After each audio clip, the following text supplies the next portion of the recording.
तो hello friend, मेरा नाम है राहुल कटारे और आप देख रहे हैं YouTube channel Divya Katare information.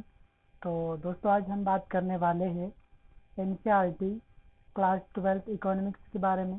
तो दोस्तों, इकोनॉमिक्स में कुल 10 चैप्टर है। तो हमने वस्तुनिष्ठ प्रश्न के 6 चैप्टर सॉल्व कर लिए थे और 4 चैप्टर बाकी है। तो 7 से 10 तक जो चैप्टर बाकी है वो आज सॉल्व करेंगे।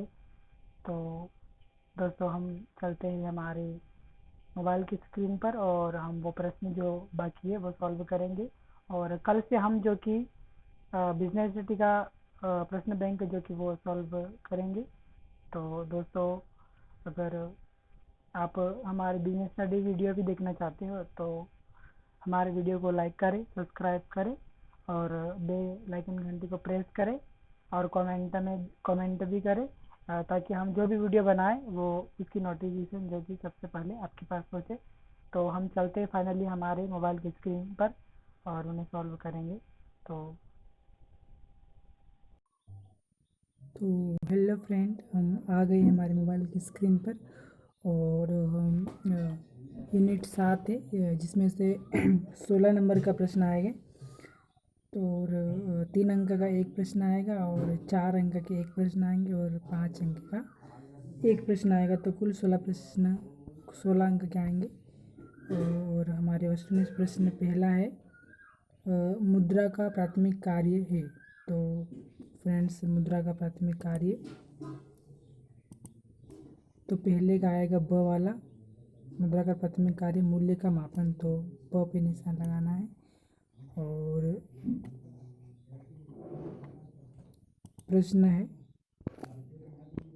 प्रश्न दूसरा है कि भारत का केंद्रीय बैंक है। तो भारत का जो केंद्रीय बैंक है वो है है रिजर्व बैंक ऑफ इंडिया। तो दूसरे का जो आएगा वो आएगा। तो वाले पे निशान लगा देना है। और तीसरा प्रश्न है कि 1 रुपये का नोट निर्गमित करता है। तो इसका उत्तर आएगा भारत सरकार। तो भारत सरकार पर निशान लगाना है, भारत सरकार स। तो तीसरे का आंसर आएगा स, भारत सरकार। और चौथा प्रश्न है, जनता का बैंक कौन सा बैंक होता है। तो जनता का बैंक कौन सा बैंक होता है। तो चौथे का आएगा, व्यापारिक बैंक होता है। पांचवा प्रश्न है कि व्यावसायिक बैंक है। तो व्यावसायिक बैंक, तो इसका आंसर आएगा ब एवं स दोनों, ब और स दोनों। तो इन पे निशान लगाना है हमें, ब और स पे। प्रश्न है हमारा दूसरा, रिक्त स्थानों की पूर्ति कीजिए। तो पहला प्रश्न है कि मुद्रा वह दूरी है जिसके खालिस्तान अर्थ विज्ञान केंद्रित है। तो चारों ओर, पहले का आंसर आएगा चारों ओर। तो पहले में हमारा उत्तर आएगा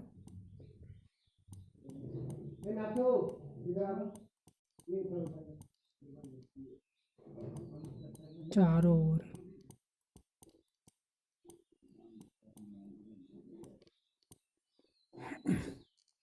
तो मुद्रा वह दूरी है जिसके चारों ओर अर्थ और विज्ञान केंद्रित है। तो पहले का आएगा चारों ओर। अब हम बात करते हैं प्रश्न दूसरे की। तो फाइनली हमारा दूसरा प्रश्न है वो है कि मुद्रा के प्राथमिक कार्य खालिस्तान एवं दोनों है। तो इसमें 2 खालिस्तान है। तो पहला जो आएगा वो हमारा आएगा पहले का आंसर आएगा, पहले इस स्तर में आएगा हमारा विनिमय का माध्य। विनिमय का माध्य।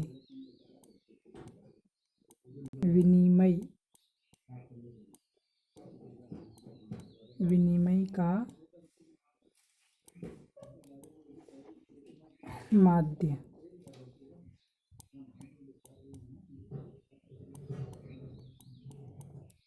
तो इसमें दो खालिस्तान है, जो कि पहले खालिस्तान में आएगा विनिमय का माध्य, और जो दूसरा खालिस्तान है उसमें हमारा आंसर आएगा इस वाले, ये जो वाला आंसर है इसमें आएगा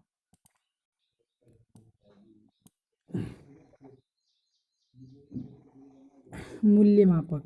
तो दूसरे खालिस्तान में आएगा मूल्य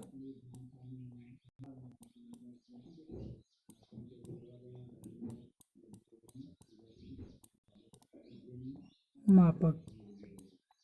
तो मुद्रा के प्राथमिक कार्य कौन सा पहला आएगा? हमारा विनिमय का माध्य एवं मूल्य मापक। तो अब हम चलते हैं हमारे तीसरे प्रश्न की ओर। तो तीसरा प्रश्न हमारा है कि ट्रस्टी की भूमिका निभाना बैंक का कार्य है। खालिस्तान बैंक का कार्य है, तो कौन से बैंक का कार्य है? अभिकर्ता संबंधी। तो तीसरे खालिस्तान में आएगा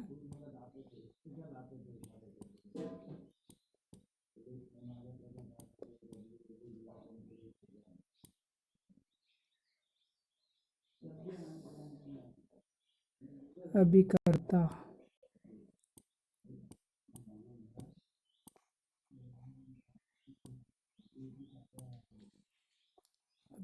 संबंधी।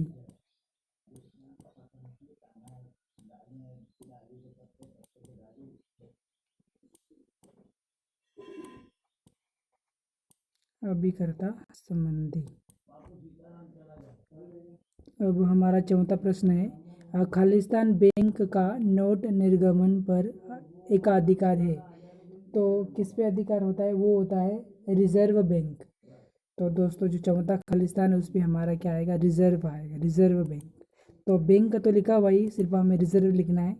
अब चाहे तो भारतीय भी लिख सकती है आगे, इसके आगे भारतीय रिजर्व बैंक, बट हम रिजर्व बैंक ही लिख रहे हैं। बट अगर आपको अगर जैसा उचित लगे, बट आप यही लिखे तो रिजर्व बैंक का नोट निर्गमन करती है। तो चौथे का रिजर्व आएगा।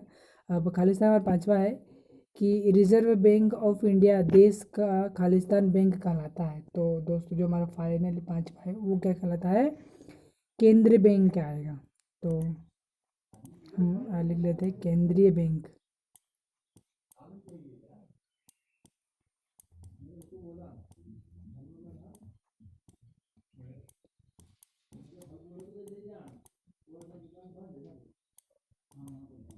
केंद्रीय बैंक। तो दोस्तों आप लिख ले, वैसे आप पढ़े लिखे है ही है। केंद्रीय आएगा यहाँ पर, केंद्रीय बैंक। तो दोस्तों फाइनली जो हमारा रिक्ति स्थान था वो भी सॉल्व हो गया है। अब हम बात करेंगे सत्यासत्य की। तो दोस्तों पहला हमारा है कि केंद्र बैंक बैंकों का बैंक है। तो दोस्तों ये सत्य है।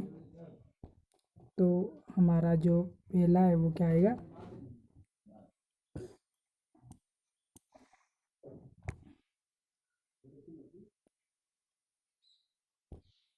सत्य। तो सत्य कर दे। और दूसरा प्रश्न है कि केंद्र बैंक सरकार को ऋण प्रदान कराता है, करता है। केंद्र बैंक सरकार को ऋण प्रदान करता है, दूसरा खालिस्तान है। तो ये भी सत्य है। अब हमारा तीसरा है, व्यापारिक बैंक साख सृजित करता है। सत्य। मुद्रा एक अच्छे सेवक किंतु बुरा स्वामिनी है। सेवक किंतु बुरा स्वामिनी है। तो दोस्तों ये भी सत्य है। पांचवा है कि व्यापारिक बैंक के पास प्राथमिक जमाएं नहीं होती। तो दोस्तों सत्य बात नहीं होती है। तो ये सॉरी, ये गलत बात है, असत्य आएगा। मतलब ये प्रश्न जो हमारा पांचवा है वो असत्य आएगा, तो पाँचवें पे असत्य लगा लीजिए। बाकी पहले से 4 तक सत्य सत्य है। अब हम बात करते हैं सही जोड़ी के बारे में। तो सही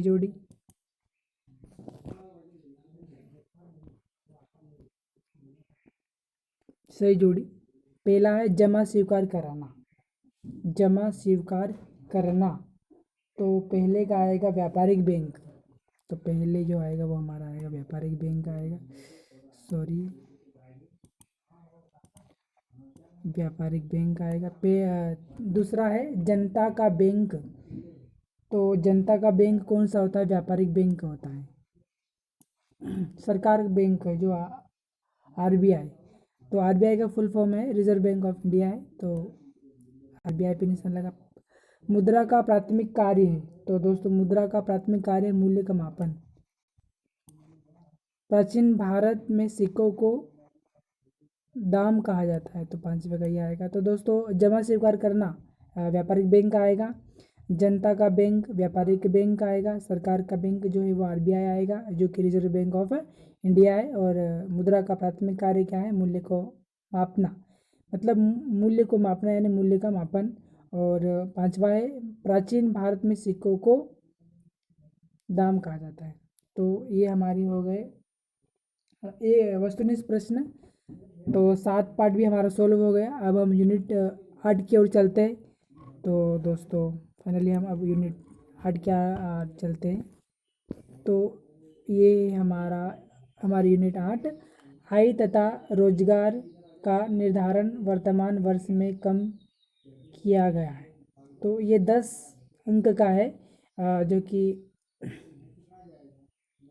2 प्रश्न आएंगे एक मतलब एक अंक वाले, और 4 प्रश्न आएगा 1 अंक वाले, तो कुल 10 नंबर के आएंगे। तो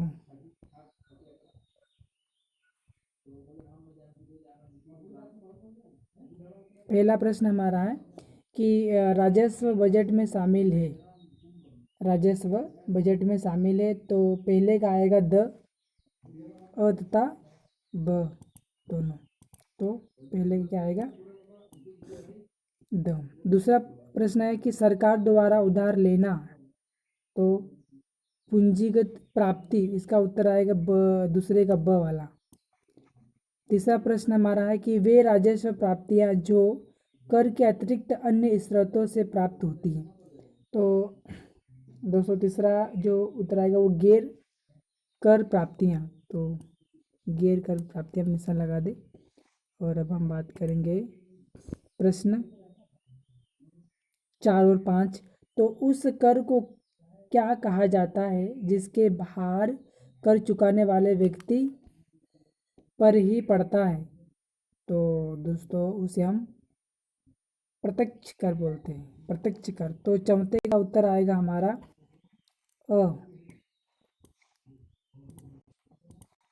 अ पे निशान लगा लें।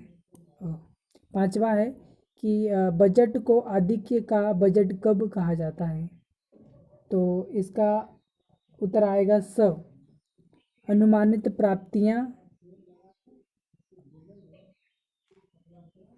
और अनुमानित व्यय। तो स वाला उत्तर आएगा इसका।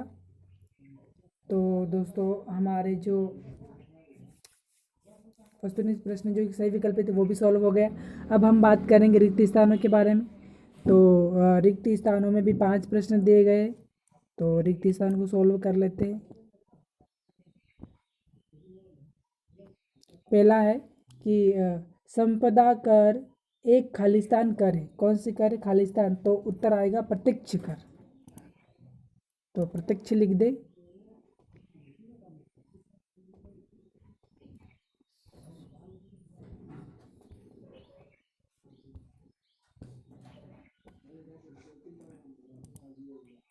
प्रत्यक्ष कर आएगा।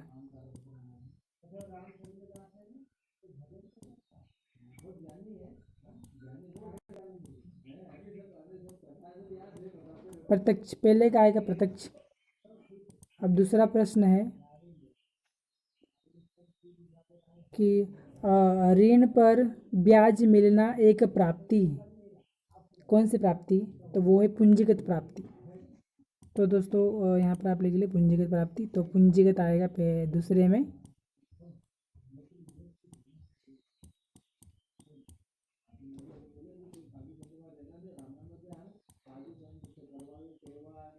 पूंजीगत आएगा। तो दोस्तों आप लिख लें पूंजीगत। तीसरा प्रश्न है पूंजीगत व्यय खालिस्तान अवधि के लिए किए जाते हैं। तो दीर्घकालीन आएगा इसका। तो तीसरे का दीर्घकालीन लिख ले, दीर्घकालीन।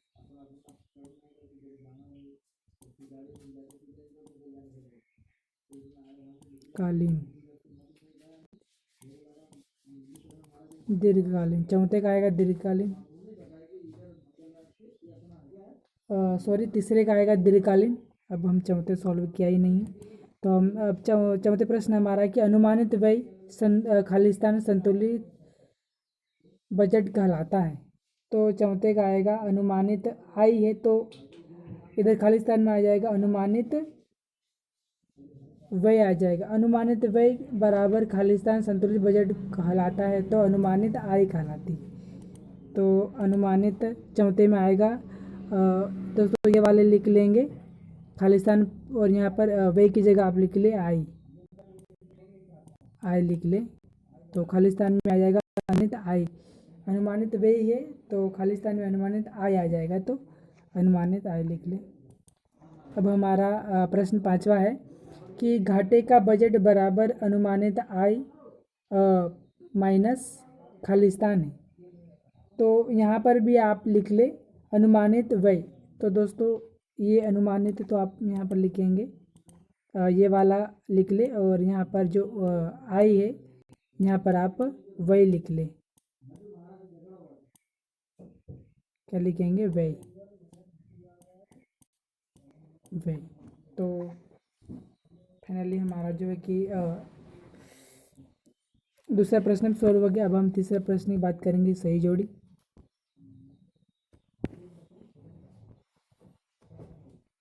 सही जोड़ी है हमारी, तीसरा प्रश्न सही जोड़ी।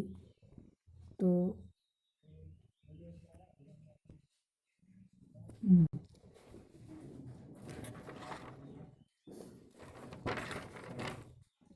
पहला है वृद्धावस्था पेंशन भुगतान। तो पहले का आंसर आएगा, पहला ही आएगा। अंश पत्रों में विनियोग, तो पहले का पहले ही निशान लगा ले। दूसरा प्रश्न हमारा है पूंजीगत व्यय। तो पूंजीगत व्यय का आ जाएगा चौथा योजना व्यय, तो योजना व्यय पर निशान लगा ले। तीसरा प्रश्न हमारा है कर राजस्व।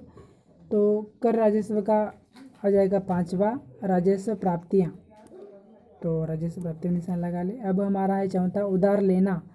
तो उधार लेना पूंजीगत प्राप्तियां, दूसरा प्रश्न आ जाएगा। और पांचवा हमारा है कि कानून एवं व्यवस्था, तो तीसरा बचा जो वही आ जाएगा, तो तीसरा आप लगा ले। तो दोस्तों पहला हमारा है, पहला ही आएगा, और दूसरे का चौथा आएगा, और सॉरी हाँ चौथा आएगा, और तीसरे का पांचवा आएगा, चौथे का दूसरा आएगा, और पांचवे का तीसरा आएगा। अब हम बात करते हैं सत्यासत्य की। तो प्रश्न चौथा है सत्यासत्य।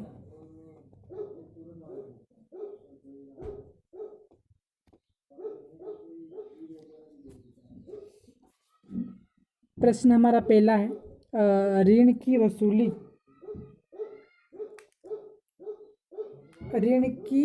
वसूली पूंजीगत प्राप्ति होती है। तो दोस्तों सत्य है, तो सत्य आएगा ये। दूसरा हमारा है भारत में सरकारी बजट केवल केंद्र सरकार द्वारा प्रस्तुत किया जाता है। तो दूसरा हमारा सत्य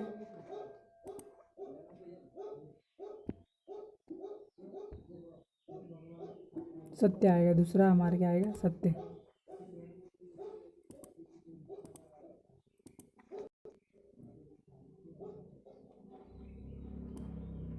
प्रश्न हमारा है तीसरा बजट सरकार की आय तथा व्यय का विवरण होता है। तो सत्य।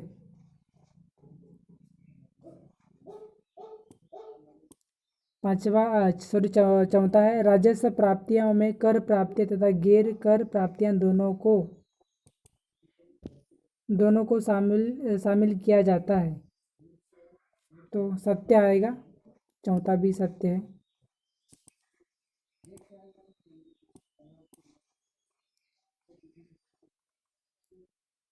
पांचवा हमारा है कि सरकार की अनुमानित व्यय होने पर आदित्य का बजट कहलाता है। तो सत्य आएगा, कहलाता है सत्य।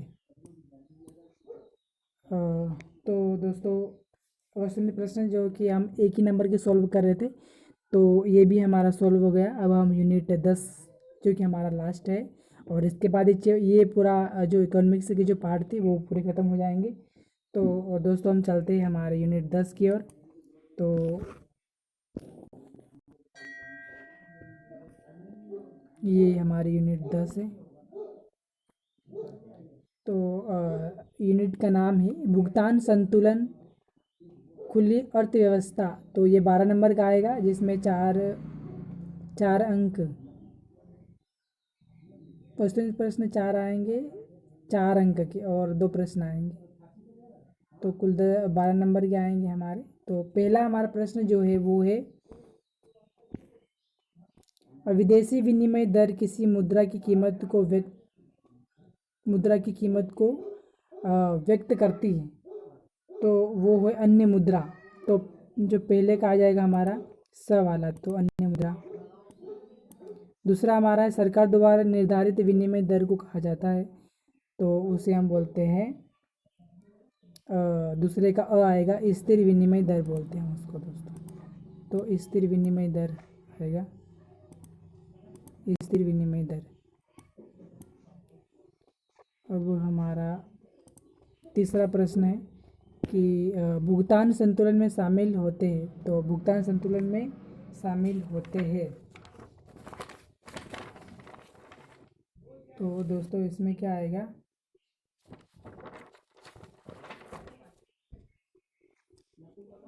तीसरे का द आएगा, दृश्य एवं अदृश्य मंद। तो चालू खाते की मंद, चौथा चालू खाते की मंद बैंकिंग आएगा, द वाला। पांचवा है नई व्यापारिक नीति की घोषणा की गई है। तो वो की गई थी 1991 में। तो स आएगा। अब हम बात करते हैं रिक्त स्थान की, प्रश्न दूसरे की। तो खालिस्तान संतुलन में दृश्य एवं अदृश्य दोनों मंदें शामिल रहती है। तो वो आ जाएगा भुगतान। पहले का क्या आ जाएगा, भुगतान आ जाएगा, पहले का भुगतान आएगा। दूसरा है कि व्यापार का उद्देश्य कमाना होता है, फिर चाहे वह राष्ट्रीय हो या अंतर्राष्ट्रीय हो। तो क्या कमाना होता है, उसका उद्देश्य लाभ कमाना होता है, लाभ कमाना होता है उसका उद्देश्य।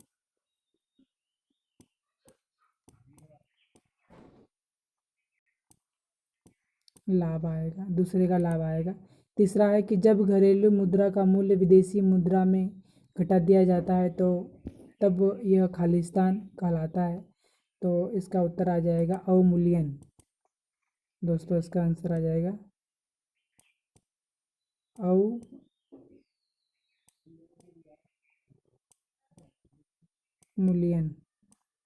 तो तीसरे का आ जाएगा अवमूल्यन। अब हम प्रश्न चौथे की बात करते हैं। तो चौथा हमारा है कि खालिस्तान व्यापारी विभिन्न देशों के संकट के समय सहायक होती है। वो अंतर्राष्ट्रीय।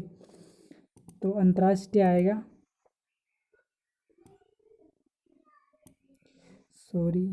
अंतर्राष्ट्रीय।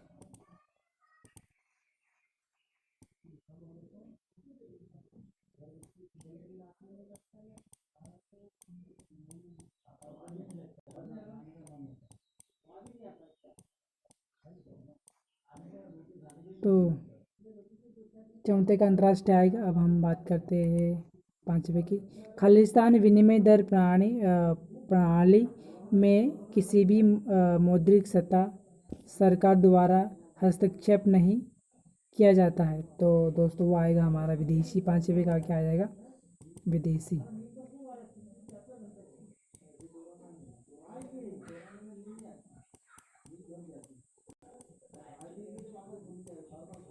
विदेशी। अब हम बात करते हैं सत्यासत्य प्रश्न तीसरे की। तो पहला प्रश्न है कि भुगतान संतुलन खाता अर्थव्यवस्था की विकास क्षमता को प्रतिबिंबित करता है, तो ये सत्य है।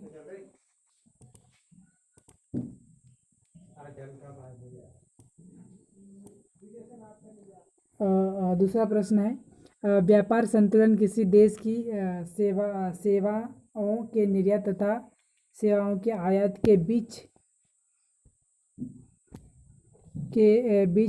अंतर है, तो ये भी सत्य आएगा। दूसरा भी सत्य है और पहला वाला भी सत्य है। और तीसरा प्रश्न हमारा है नई व्यापार नीति की घोषणा 1991 में की गई थी, तो सत्य। चौथा है व्यापार संतुलन सदैव संतुलन होता है, तो यह असत्य है।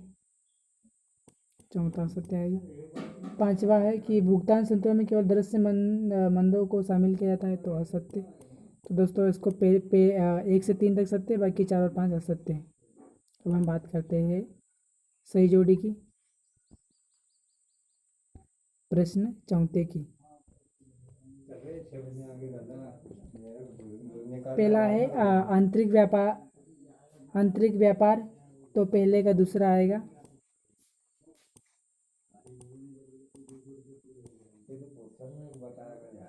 दूसरा है भुगतान संतुलन सदैव रहता है, तो क्या रहता है? संतुलन रहता है, तो पहले दूसरे का आ जाएगा।